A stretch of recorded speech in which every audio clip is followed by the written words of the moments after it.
Voilà, donc bonjour à toutes et à tous, bienvenue dans ce petit format du coup pour vous parler à la fois des erreurs à éviter et de comment on peut construire son propre atelier ludique. On y reviendra sur ce que j'appelle atelier ludique. Je vais peut-être me présenter tout de suite. Du coup, moi c'est Michael. Je travaille sur des sujets de gamification, de la facilitation aussi, donc comment on conçoit, on anime des moments collectifs. Et sinon, dans la vie, effectivement, pas mal passionné de jeux de société, d'escape game, de jeux, entre autres, physiques. Voilà un petit peu. Effectivement, dans les choses que je trouvais intéressantes à vous dire, peut-être sur la partie présentation, c'est qu'effectivement, une de mes casquettes principales, c'est de faciliter des moments collectifs. Donc, c'est assez utile dans ce cadre des ateliers ludiques. Les outils du design, justement, comment on conçoit des choses, vraiment le process, et ça peut être appliqué à plein de choses, donc on en reparlera aussi. Mais c'est assez intéressant. Et la gamification qui vient aussi pas mal en rapport avec notre sujet de ce soir, puisque vraiment, on va pas vous faire une conférence sur la gamification en détail de façon générale aujourd'hui, mais vraiment rendre des choses engageantes. On est aussi un peu dans le concept de ce que j'appellerais atelier ludique, jeu de société, escape game. J'en ai déjà parlé. J'ai aussi été animateur, enfin, je suis toujours de la fresque du climat et de différents formats d'ateliers. Donc voilà, j'ai aussi eu la casquette d'animer ces ateliers moi-même. Et puis, je suis cofondateur aussi d'une marque qui s'appelle Feedback avec Alexandre qui est aussi connecté, euh, où on a l'ambition de démocratiser, de donner des outils sur la gamification, sur comment on fait, et aussi d'aider des gens qui ont des enjeux à finalement utiliser le jeu et les leviers ludiques pour aider les gens à passer à l'action. Voilà un petit peu. Hop, feedback, c'est la slide d'après. Je reviens pas en détail, mais effectivement, on a une partie plus où on accompagne en tant qu'agence et on a une partie académie et communauté où on a plus l'envie de transmettre les méthodes, les outils, tout ce qu'on peut pour effectivement vous donner aussi euh, les clés là-dessus. Voilà un petit peu. Pour le plan du webinaire, déjà, je vais vous rappeler un peu ce que c'est un atelier ludique parce qu'on a tous peut-être une définition là derrière. Et de toute façon, la définition que je vais vous donner, c'est un peu ma définition, mais c'est surtout pour vous dire de quoi je parle quand je vous donne les petits retours d'expérience que nous, on a dans les ateliers qu'on a pu accompagner en conception et qu'on est en train d'accompagner. Euh, Ensuite, on verra un petit peu quelles erreurs éviter, quelles bonnes pratiques aussi, parce que c'est bien de vous dire les erreurs, mais vous donner aussi quelques bonnes pratiques que nous, on a observées. Et puis, on se prendra un temps de questions-réponses aussi. J'ai déjà reçu des questions avant le webinaire, mais si vous en avez aussi là, le but, c'est aussi qu'on puisse être un maximum dans l'interaction. Voilà, voilà. Euh, Hop, peut-être, du coup, je vais démarrer tranquillement sur c'est quoi un atelier ludique. Moi, j'aime bien utiliser ce mot. Alors, j'aurais pu utiliser fresque aussi, même si du coup, pour moi, ça décrit une catégorie d'atelier. Moi, dans les caractéristiques communes de tout ce que j'appellerais atelier ludique, c'est que souvent, on part sur une base de connaissances qui font un minimum consensus. En tout cas, pour les concepteurs de l'atelier, il y a quand même cet enjeu qu'on ait effectivement des connaissances sur lesquelles qu'on ait envie de transmettre, qu'on soit prêt à transmettre, qu'on est organisé d'une certaine façon. Souvent, ça va prendre la forme de cartes. Euh, le plus classique, on reviendra dessus, c'est la fresque du climat. Mais après, ça peut être sous d'autres formes. C'est juste que souvent, on va avoir on va avoir des formes de cartes. Donc voilà. Hop, alors pensez bien, si jamais à couper vos micros, pouf pouf, on prend. Hop, voilà, un format qui soit diffusable aussi. Effectivement, le but de faire un atelier, c'est d'avoir un atelier qui soit potentiellement facile à transmettre à un autre animateur ou une autre animatrice à quelqu'un pour justement qu'ils puissent être facilement pris en main. Un support de souvent, c'est des ateliers qui vont être faits en collectif. C'est rare un atelier collectif, un atelier vraiment ludique pour une personne. La plupart du temps, c'est fait pour être fait en groupe et aller piocher dans les caractéristiques ludiques. Donc là, c'est des choses que vous connaissez sans doute peut-être bien si vous avez déjà vu des notions de gamification, de serious game, de jeu. Mais voilà, on va aller piocher. Par exemple, le fait d'avoir des cartes, c'est ce que j'appellerais une caractéristique ludique. Alors, n'hésitez pas aussi en cours de route s'il y a des questions ou des points d'éclaircissement, à les poser dans le chat aussi. J'ai un œil dessus aussi, donc je pourrais regarder et puis éclaircir directement. Voilà. Et une mise en forme graphique, j'ai oublié le dernier, effectivement, une mise en forme graphique, souvent il y a quand même une immersion et une patte graphique sur un atelier. Ensuite, on va aller sur ce que ce n'est pas. Ben, pour moi, c'est pas forcément un jeu. Ça peut, dans certains cas, on verra certains cas d'ateliers qui prennent la forme d'un jeu. Mais pour moi, typiquement, la fresque du climat, disons-le tout de suite. D'ailleurs, il faut que je vous l'explique après, mais la fresque du climat, c'est pas un jeu, c'est plutôt un outil d'animation qui est bien engageant, ludique. Et, euh, et voilà, mais c'est pas forcément un jeu en soi, c'est pas un exposé non plus. Il y a quand même quelque chose de plus interactif, de plus collaboratif dans un atelier ludique. C'est pas non plus un dispositif autonome, puisque pour moi, un atelier ludique, c'est quand même quelque chose qu'on donne à un animateur pour pouvoir sensibiliser, faire de la pédagogie, mais c'est a priori pas un objet qui va se faire de la sensibilisation tout seul. Et c'est pas un outil one shot non plus, c'est plutôt quelque chose qu'on va réutiliser plusieurs fois. Pourquoi je vous ai précisé tout ce cadre, et d'ailleurs tout ce cadre-là, enfin les slides, on pourra vous les transmettre. Mais du coup, pourquoi je vous précise tout ça? C'est pas une définition dans l'absolu très figée. On est sur des choses qui sont très dans la pratique, etc. C'est moi un peu les limites de les, les bonnes pratiques que je vais vous dire après. C'est plutôt sur ce type d'atelier-là que je les appliquerai et je fais un peu la distinction parce qu'effectivement, pour concevoir un jeu, par exemple, les recommandations et les outils seraient un peu différents, même si, il y a des forts recoupements possibles. Voilà un petit peu sur la définition. Peut-être pour vous éclairer un peu ça, je veux bien vous montrer deux, trois exemples. Donc, le plus classique, en tout cas, un de ceux qui est le plus en vue, c'est le format fresque du climat, donc qui est porté par l'association du même nom et qui va expliquer, on va mettre les participants en groupe autour de cartes qu'on va distribuer par lot avec différents éléments, causes, conséquences du changement climatique.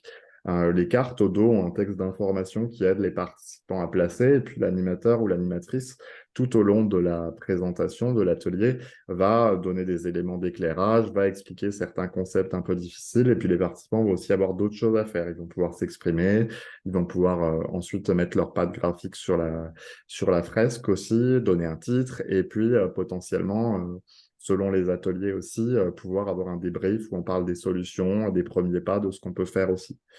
Voilà pour un premier exemple d'atelier. Donc là, la forme ludique, elle est très sous la forme de... On a des cartes en main, on manipule, on joue ensemble, même si voilà, on n'est pas forcément sur quelque chose de très... si vous dites à quelqu'un, on va faire un jeu, on va faire la fresque du climat, la personne, surtout si elle est joueuse, risquerait d'être déçue. Par contre, on est sur quelque chose de plus ludique que d'habitude sur une formation.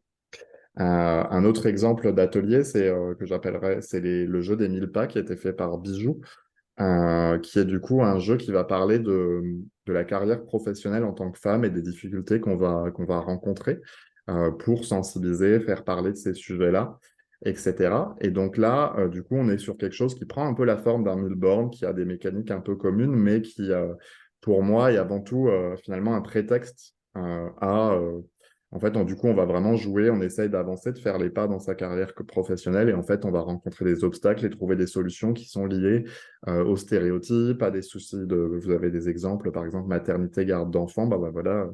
Et en fait, on va à la fois pouvoir évoquer, parler de tous ces sujets. C'est un bon atelier pour lancer la conversation.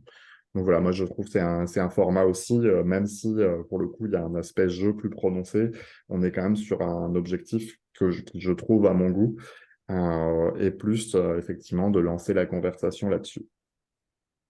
Un dernier exemple, il y en aurait plein, hein, et d'ailleurs, mais c'est le puzzle. Alors, il a changé de nom, c'est le puzzle climat maintenant, plus le puzzle des solutions individuelles. D'ailleurs, il est en cours de financement sur la production de sur la version finale. Et en fait, c'est un atelier où on vient d'abord recomposer le bilan carbone d'une famille avec plein de petites choses en format Tetris. Et après, on a une deuxième partie en équipe, en compétition. Enfin, on est dans chaque équipe en compétition contre les autres. On a une énergie limitée sur chaque thématique, alimentation, logement, etc. On va devoir faire des paris. On a des petites billes ou des petits pions avec le nombre d'énergie qu'on a et on va devoir essayer de se dire c'est quoi les actions parmi une liste de 10 actions par exemple sur l'alimentation, qu'est-ce qui a le plus d'impact. Chacun fait ses paris, puis à chaque fois on a l'espèce de corrigé en commun, où on va dire, bah voilà, qui c'est qui a placé sur quoi, et le but, c'est d'avoir le meilleur impact pour réduire de 10 à 2 tonnes, si je dis pas de bêtises. Donc voilà. Donc on a tout ce travail de réduction. Et donc voilà, pareil, l'atelier, il est pas mal sujet à débat, petit pari, on discute sur les chiffres, on avance comme ça. Donc voilà, donc sur ces trois formats, j'estime qu'on est sur des formats qui sont à la fois à mi-chemin avec des caractéristiques ludiques, avec des formes aussi physiques assez sympas, et en même temps, effectivement, qui sont des prétextes à faire parler, discuter, faire agir, aider à sensibiliser. Voilà un petit peu sur trois types d'ateliers ludiques. J'espère que c'est clair sur ce que j'entends autour de ça. N'hésitez pas à me dire si jamais il y a besoin. Voilà, je vois qu'il y a plein de gens qui n'ont pas encore fait la fresque du climat. C'est un atelier qui est relativement trouvable autour de vous ou en ligne, donc il y a pas mal d'occasions de le faire. Après, on le disait, il y a une offre assez forte sur plein de types d'ateliers, de formats de sensibilisation actuellement. Euh, ok, et ben du coup, je vais y aller tout de suite sur ce que je vois comme erreur à éviter pour concevoir son propre atelier ludique. Alors, ce que je vais vous dire là, de toute façon, c'est vraiment, ça n'engage que moi. C'est un peu ce que moi j'observe et ce que je vois, et c'est aussi ce qu'on porte comme vision du côté de feedback, etc. Il n'y a pas une Après, on est sur, voilà, c'est comme ça qu'on conçoit les choses actuellement et à l'instant donné. Il y a après, comme plein de choses, il n'y a pas une méthode valable dans l'absolu. Donc voilà, je vais vous donner un peu le point de vue que nous, on a là-dessus. Peut-être première erreur, ça va être le manque de stratégie. On voit beaucoup de gens au-delà, avant de concevoir tout l'atelier, de ne pas forcément avoir bien réfléchi pour qui je fais ça, pour quel objectif, c'est quoi les actions précises que je cherche à provoquer. Donc ça, c'est un vrai sujet. Euh, ça, typiquement, on le voit souvent à la fin, quand on va avoir un atelier bien conçu, bien peut-être même bien sous la forme ludique, mais qui en fait répond pas. Et j'ai observé plusieurs fois des jeux qui ont été conçus pour de l'inclusion, pour plein de sujets différents en serious game, en fait on retrouve sur une étagère quelque part, alors même que parfois il y a des efforts de budget et de graphisme assez forts. Donc là, il y a un vrai sujet d'aller concevoir l'atelier au bon endroit. Ensuite, une autre erreur qui peut être assez liée, c'est la manque de clarté sur les enjeux pédagogiques. Donc là, une partie d'entre vous pratique tout ce qui est autour de l'ingénierie pédagogique, mais il y a un vrai sujet à réduire le nombre de messages qu'on veut porter, à être clair sur les messages qu'on veut passer. On a souvent vu aussi des ateliers qui viennent avec une liste. En fait, souvent d'ailleurs, ils pensent à la partie ludique et atelier un peu tard par rapport au moment où ils ont dit, tiens, on a toutes ces connaissances-là qu'on a organisées et qu'on a envie de passer.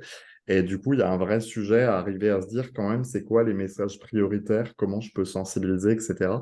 Euh, parce que, euh, Parce qu'effectivement, si on ne sait pas les messages qu'on veut transmettre, souvent on va faire un atelier qui est trop dense pour le public, et en fait, pas de priorisation, ça a clairement des conséquences. Donc voilà, ça aussi, une erreur qu'on voit souvent. Donc toutes les erreurs qu'on dit là, d'ailleurs, ça se corrige, hein. Le but, c'est juste de perdre le moins de temps et de ressources possibles là-dessus. L'autre erreur, effectivement, c'est copier des mécaniques parce qu'on a bien aimé la fresque 2. Alors, je vous montrais la fresque du climat parce que c'est l'exemple typique. La fresque du climat, c'est très didactique, on l'étale, on a effectivement on construit toutes les causes-conséquences du changement climatique devant soi.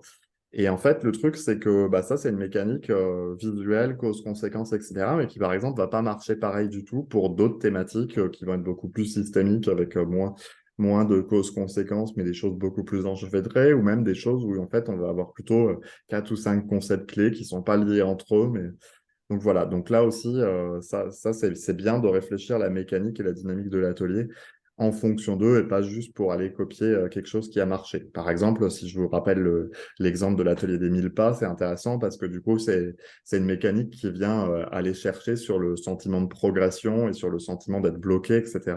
Et donc qui vient effectivement bien coller au sujet et à ce qu'on est en train de raconter, ce qu'on cherche à provoquer. Erreur numéro 4, effectivement, négliger des aspects matériels et pratiques. Là aussi, c'est pas mal de pouvoir effectivement aller assez rapidement se dire, effectivement, est-ce que mon jeu, alors ça rejoint un peu les sujets de stratégie, mais est-ce que mon jeu, je veux le diffuser en print and play? Enfin, pardon, est-ce que je veux en faire quelques boîtes et les faire passer? Et donc en très bonne qualité? Est-ce que je veux le diffuser effectivement très largement, peut-être libre de droit, et du coup, il faut une version imprimable? Voilà, est-ce que, enfin, il y a plein d'aspects où c'est bien d'y penser en cours de process plutôt que d'arriver au moment où on veut le produire ou le réaliser et on est complètement bloqué. Euh, voilà. Sur l'atelier, je vois la question qui vient de passer. Sur l'atelier fresque du climat, on est vraiment sur sensibiliser aux causes-conséquences du changement climatique. Et donc, pour le coup, par exemple, pour cet atelier-là, un des avantages sur les aspects matériels et pratiques, c'est que le jeu de cartes, vous pouvez même, il existe en Creative Commons, le télécharger, l'imprimer. Et pareil, les jeux sont très faciles à diffuser puisque alors c'est du couleur recto verso, mais c'est du format cartonné assez simple. Donc voilà, les aspects matériels et pratiques, ils sont vraiment à doser en plus selon vos enjeux. Dans certains cas, il faut faire un jeu très beau et très fini. Dans d'autres, il faut faire un jeu très facile à reproduire et diffuser. Ça dépend beaucoup de ce que vous faites. Bon, une fois qu'on a dit tout ça, la question c'est comment on s'y met, c'est quoi les conseils, les bonnes pratiques. Euh, donc je vais vous en partager quelques-uns. Déjà, oui, avant tout, effectivement, si vous travaillez sur un sujet comme ça, moi, je vous invite fortement à explorer différents formats. Je vais vous en donner quelques-uns juste après, mais à aller voir comment fonctionne l'un ou l'autre. Alors, pas que la fresque 2 du climat, du numérique, etc. Parce que du coup, en tout cas, la fresque du climat et du numérique sont sur des mécaniques très proches, mais aussi des ateliers, des listes assez variées des choses assez variées.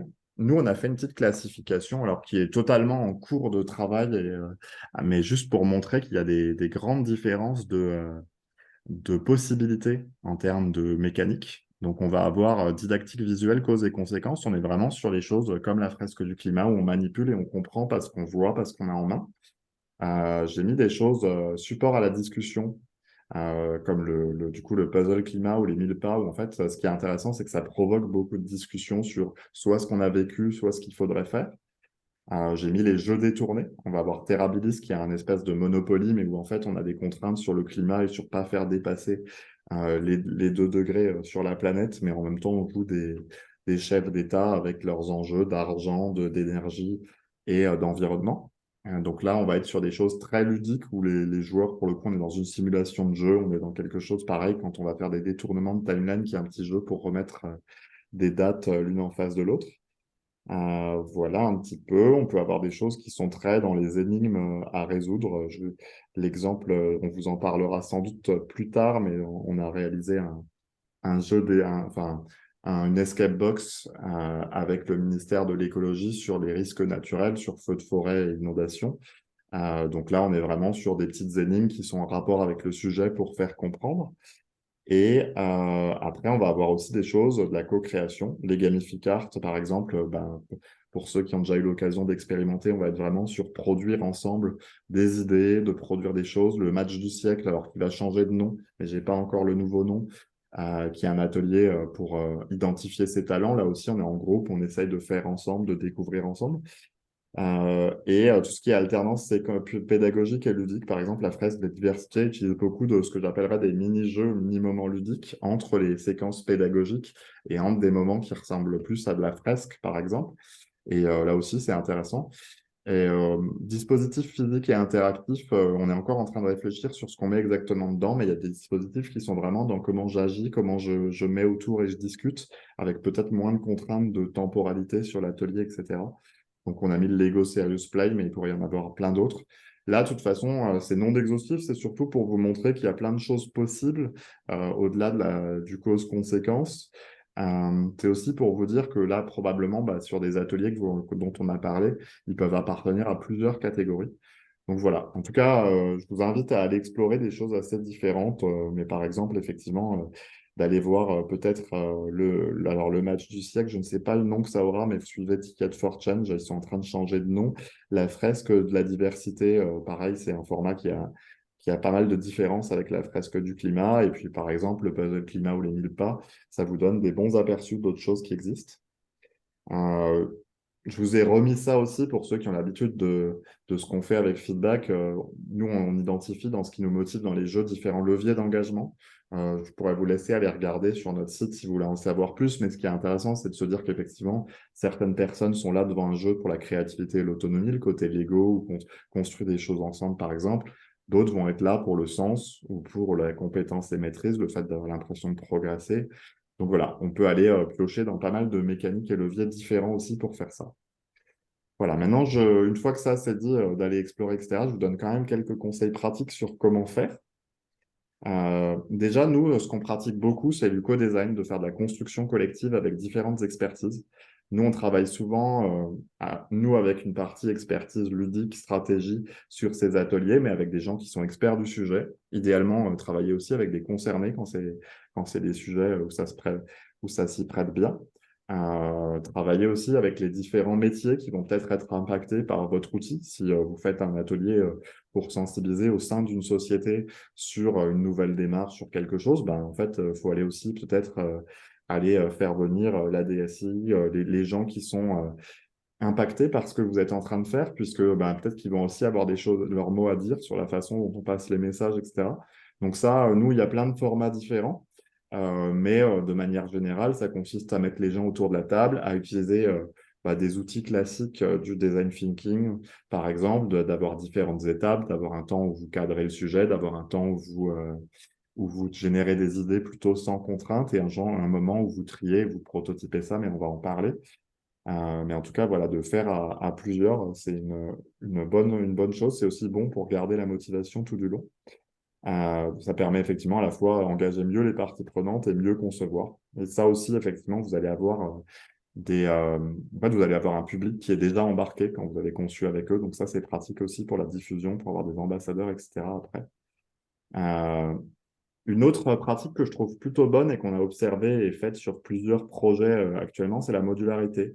Si vous avez un atelier de 2 heures, 3 heures que vous pouvez découper en effectivement plusieurs séquences de 20 minutes ludiques entre elles, ça peut être de construire à chaque fois, de construire un déroulé où vous avez différentes briques ludiques qui se succèdent. Ça va vous permettre en fait de tester aussi chaque brique indépendamment. Peut-être au début, en plus, vous allez être plus confortable à tester 20 minutes de quelque chose.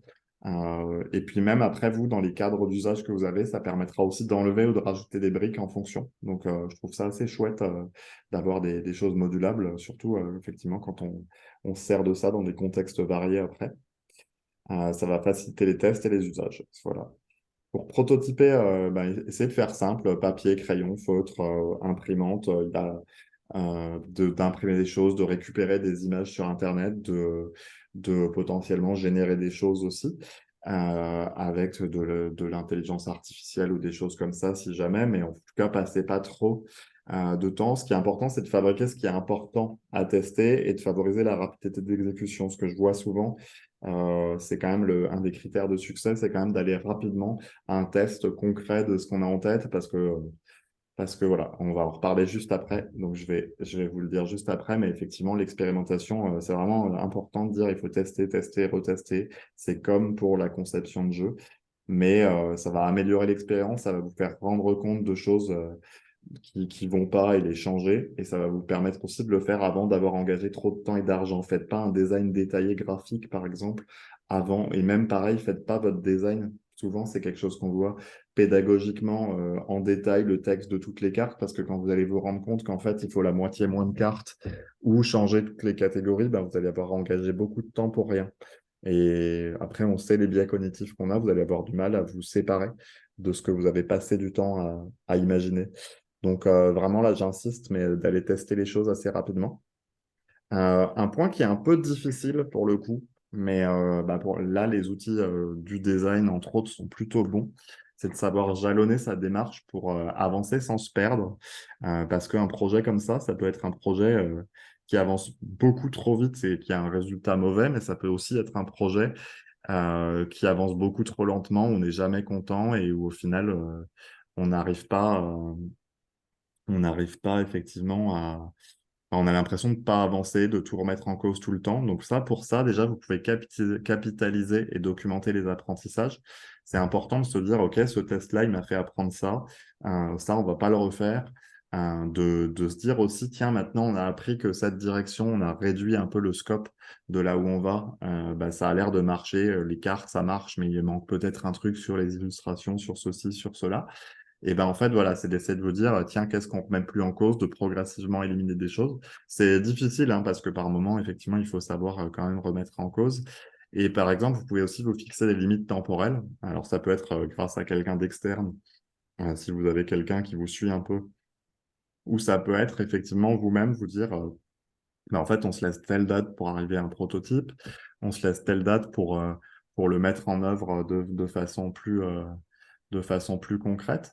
Mais voilà, c'est important de jalonner le process pour se dire aussi, en tout cas avec la petite équipe que vous allez autour du projet ou vous-même, même si vous, pour effectivement pas finir non plus avec un temps infini sur le projet. C'est plus important, je pense, d'avoir quelque chose de semi-fini qu'on envoie et qu'on reteste et puis après, effectivement, de choisir à un moment quand on arrête d'améliorer aussi et d'apprendre pour vraiment, effectivement, aboutir à la version finale.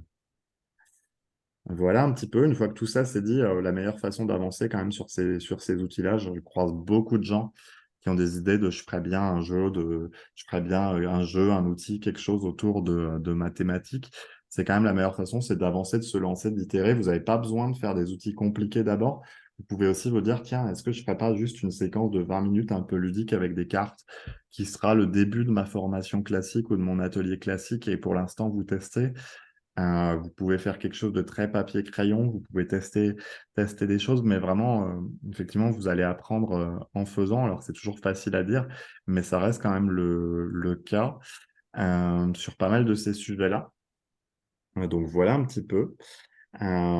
Sur les conseils, etc., je vous laisserai peut-être me dire si vous avez besoin d'éclaircissement sur des choses.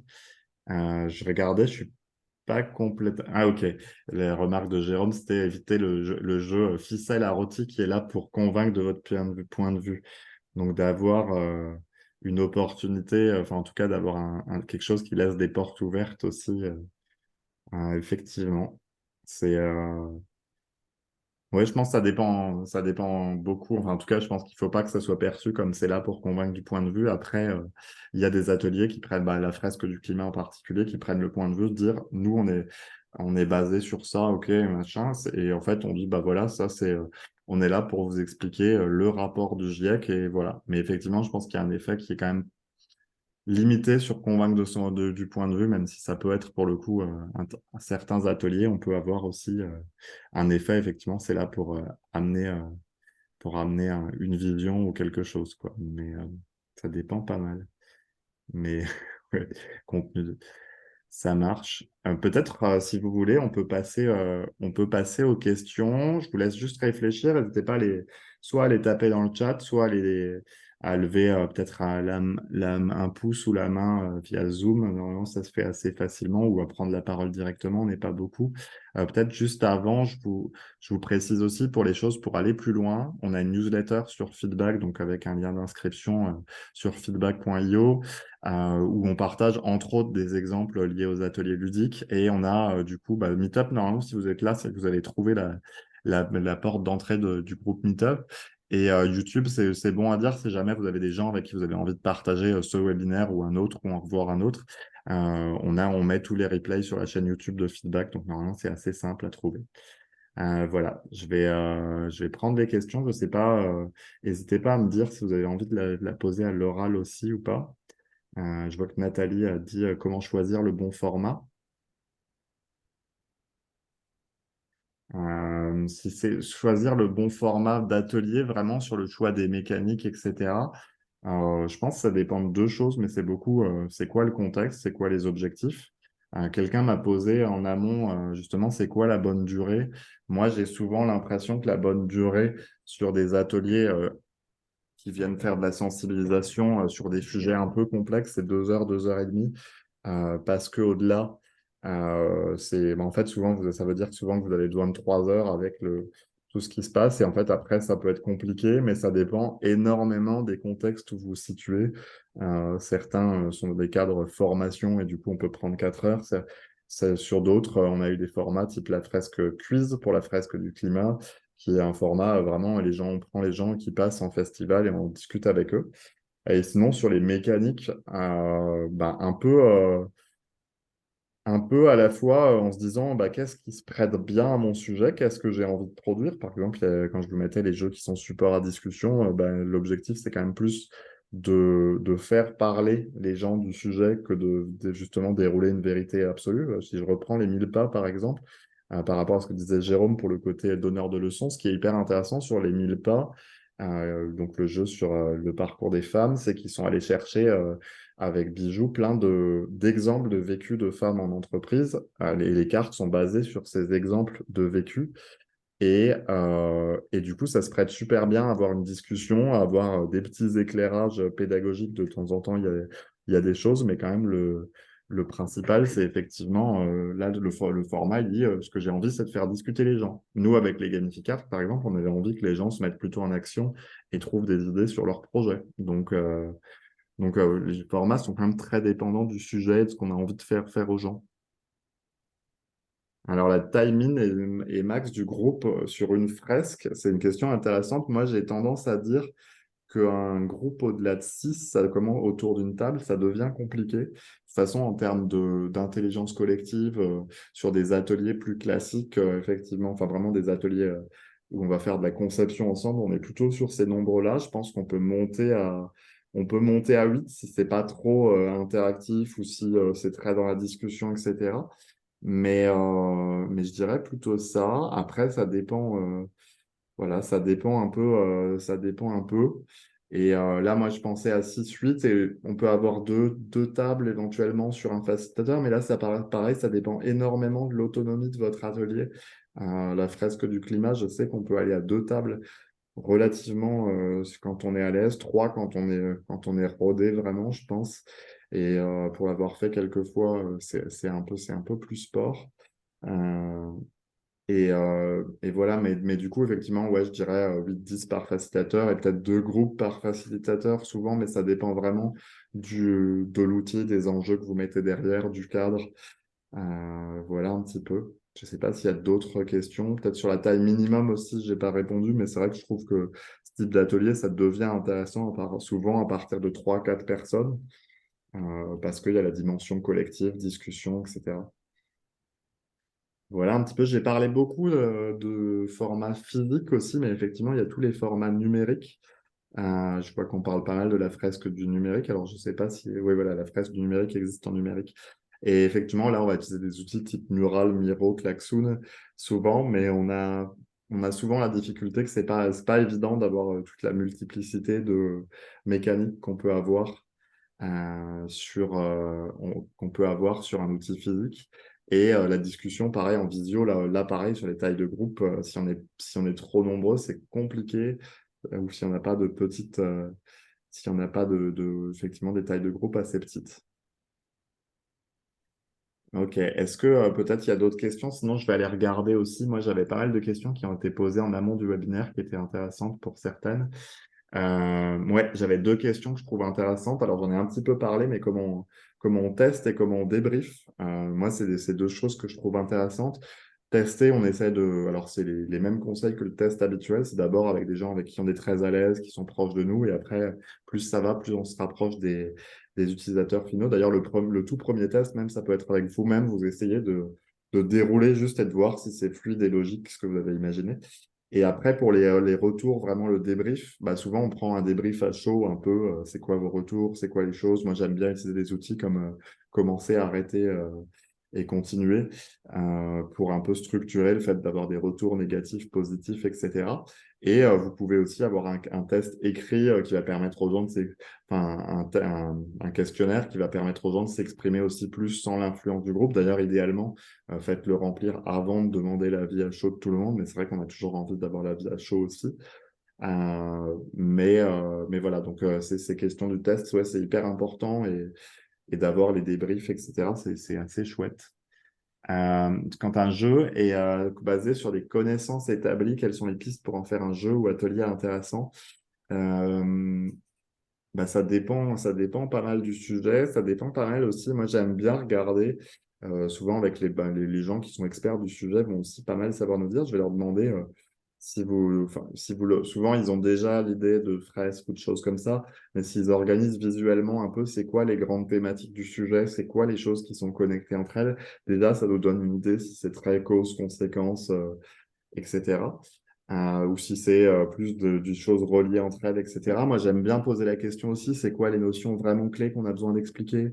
C'est quoi les métaphores ou les choses qui marchent? Par exemple, sur le climat, il y a la question de l'effet de serre, il y a des petites métaphores avec la couverture où on mettrait plus de plumes dedans. Enfin, il y a des choses assez classiques.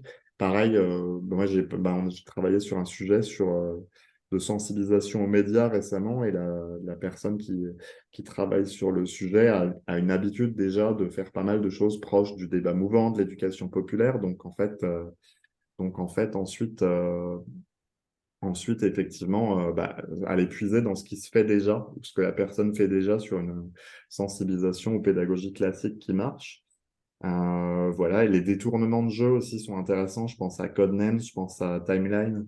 On a déjà fait un webinaire sur le détournement de jeu, mais tous les jeux qui utilisent des petites notions, des choses précises, ça peut être sympa pour ressortir de là. Et dernier truc, il y en a plein des pistes à explorer sur un truc sur des connaissances établies. C'est est-ce que c'est intéressant de passer par une métaphore ou quelque chose de fictif? Mais ça dépend beaucoup, pareil, des contextes d'usage. Ensuite, je vois qu'on a une autre question qui est sur de Coven, c'est ça, sur les contacts pour fabriquer ce type d'animation. Donc nous, on travaille effectivement souvent sur la partie conseil, stratégie, on accompagne, mais après, on a aussi des partenaires plus spécialisés. Et nous, on prend en partie en charge aussi la partie accompagnement sur la partie fabrication. Et après, ça dépend énormément sur les fabricants purs et durs ensuite. Euh, les cartes, les jetons, j'ai pas trop envie de m'engager comme ça sur des noms là-dessus, mais il n'y a pas une liste. Voilà, sur les cartes, par exemple, voilà, effectivement, il y a Azao. En fait, ça va beaucoup dépendre aussi des quantités que vous voulez faire. Est-ce que c'est des petites quantités? Est-ce que des grandes quantités? Dans ce cas-là, on peut aller sur des imprimeurs plus classique. Et en fait, après, surtout, on n'a pas beaucoup parlé de ça, mais effectivement, sur les cartes, pour les jetons, etc., il y a tout un aspect chaîne graphique qui peut être important si vous voulez fabriquer les choses en qualité. Donc là, c'est aussi bosser potentiellement avec quelqu'un qui est graphiste, avec une bonne connaissance aussi de l'impression, de ce qui peut se faire aussi. Et voilà. Et sur le numérique, après, effectivement, il y a pas mal de choses. Thierry citait Gaverton. Euh, Twin, je connais moins. Donc, je ne sais pas si Sonia veut expliciter. Mais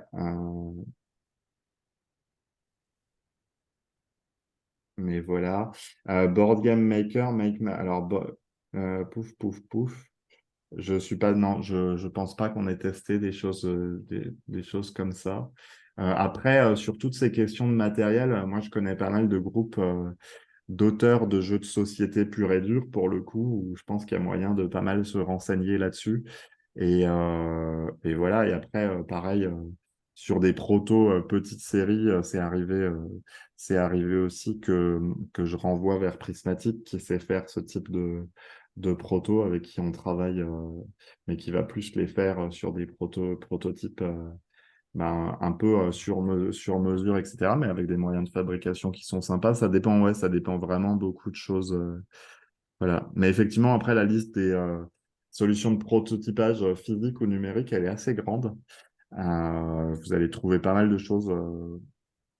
Vous allez trouver pas mal de choses sur différentes communautés. Il y avait une communauté qui était Escape and Game sur les Escape Games, par exemple, qui avait, entre autres dans l'éducation nationale, qui avait plein d'outils, plein d'idées de prototypage numérique pour ça. Voilà. Mais sinon, sur les outils aussi, je vous invite aussi sur le prototypage, entre autres, à faire très simple. Parfois, un jeu de slide, ça suffit pour imprimer des fausses cartes. Vous avez des card makers qui peuvent faire le boulot aussi. Mais voilà. Je sais pas si tu as d'autres questions. Je regarde ce qu'il y avait aussi dans les questions qu'on nous a posées avant. La question d'inclure l'usager dans la démarche globale, ça aussi, c'est une question qu'on peut se poser. Moi, j'ai envie de dire le plus tôt que vous pouvez possible, hein, de toute façon.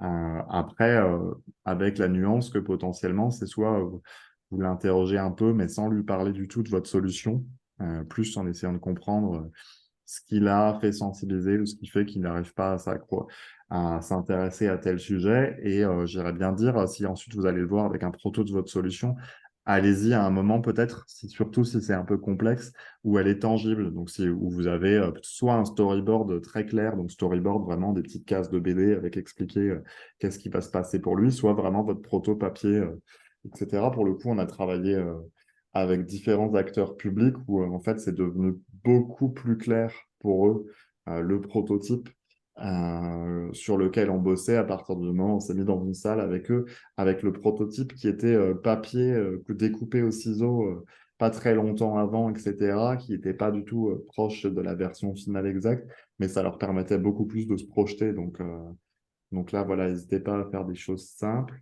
Et puis, donc voilà, pour l'usager, c'est soit vous l'incluez très tôt, vraiment dans la phase de définition du besoin, de ce que vous voulez faire, etc. Soit dans une phase où effectivement vous avez déjà quelque chose de concret de votre solution que vous pouvez lui soumettre. Et là, idéalement, vous le faites en plus, vous lui dites pas trop que c'est vous qui avez bossé là-dessus ou trouvez une astuce là-dessus. Et puis vous posez des questions plus de l'ordre de est-ce que c'est mieux ou moins bien que ceci ou cela, quoi. C'est idéalement. Voilà, je regarde s'il y a d'autres questions.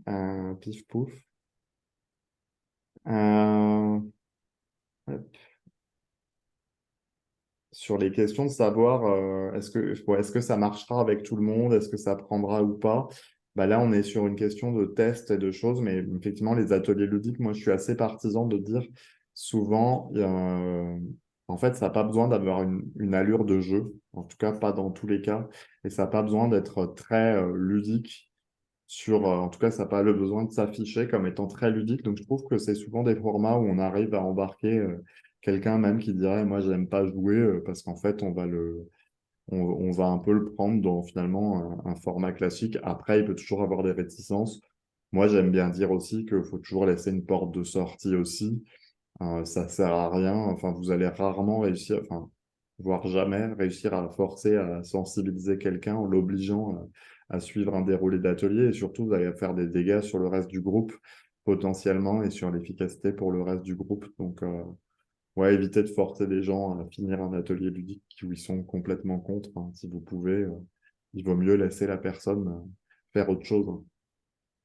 Donc voilà. Et non, sur les questions précédentes, je pense on n'est pas trop mal. Il reste scénarisé à des activités qui avaient été posées aussi, mais là, c'est plus une question complexe selon les contextes. On va mettre un dosage plus ou moins grand d'immersion, de séquences fictives, de choses comme ça. Mais là aussi, pareil, c'est à imaginer avec votre équipe projet, et c'est à tester après aussi auprès de vos utilisateurs. Ça peut être quelque chose qui est testé un peu amont aussi, de dire est-ce que ce thème-là, ça vous plaît ou pas du tout. Vous donnez trois ou quatre thèmes, vous regardez ce qu'ils préfèrent, vous regardez si ça colle avec votre pronostic ou pas. Voilà un petit peu. Je ne sais pas s'il y a des questions, s'il y a des gens qui veulent aussi peut-être apporter une petite expérience complémentaire sur ce sujet-là. Il nous reste une dizaine de minutes où quand on n'a pas d'équipe, je vois Sonia qui pose la question. Moi, soit idéalement, une façon de fonctionner, ça peut être aussi de prendre ce que j'appellerais un ou une binôme de responsabilité, c'est de trouver quelqu'un qui accepte juste de revoir avec vous le projet régulièrement, de se dire toutes les 2 semaines, tu me racontes où t'en es. Ça vous fait juste un engagement et ça vous permet juste de ne pas être tout seul pour avancer. Et après, souvent, alors la communauté feedback, pour l'instant, le Slack, etc., on avait communiqué dessus, etc. On l'anime plus trop, etc. Mais vous pouvez toujours aller voir s'il y a quelqu'un que ça intéresse de concevoir ensemble ou d'aller regarder. Mais après, on peut travailler tout seul hein, sur ce type de sujet. C'est juste que, effectivement, moi, je conseille quand même pas mal d'avoir un peu un soutien extérieur. Et oui, ça, c'est un vrai sujet, effectivement, pour les tests. Si quelqu'un d'autre peut animer ce qu'on a créé, ça peut être bien. Idéalement, pouvez même à ce moment-là aussi tester un peu la transmission de l'outil, parce que c'est un vrai sujet aussi d'avoir fait un atelier qui est parfait pour vous.